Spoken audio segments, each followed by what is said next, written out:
আমরা খাচ্ছি মার। মার খাচ্ছি কেন? কোরআন তাহলে তুমি আর বলো। কোরআন বলতে শোনো, আফাতুমিনুনা বিবাদিল কিতাবে ওয়া তাকফুরুনা বিবাদ। আল্লাহ নিজে বলছে, এ বান্দা কি হলো তোদের? কোরআন শরীফের কিছু তোরা মানবি আর কিছু তোরা মানবি না। লোকে তোদের মোল্লা বলবে, আমি আল্লাহ বলবো না।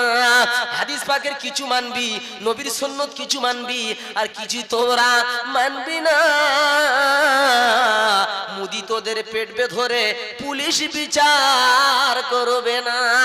প্যান কার্ডে মোল্লা হবে, রেশন কার্ডে মোল্লা হবে, আই কার্ডে মোল্লা হবে, আধার কার্ডে মোল্লা হবে, সব জায়গাতে মোল্লা হবে, আল্লাহর খাতায় হবে না।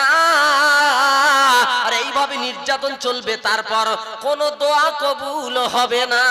কেন হলো? রব্বানা বলছে কোরআন শরীফ মানতেছো, মন মতো মানতেছো, যেটা ভালো লাগতেছে সেটা মানতেছো, যেটা একটু কঠিন ওটা ছেড়ে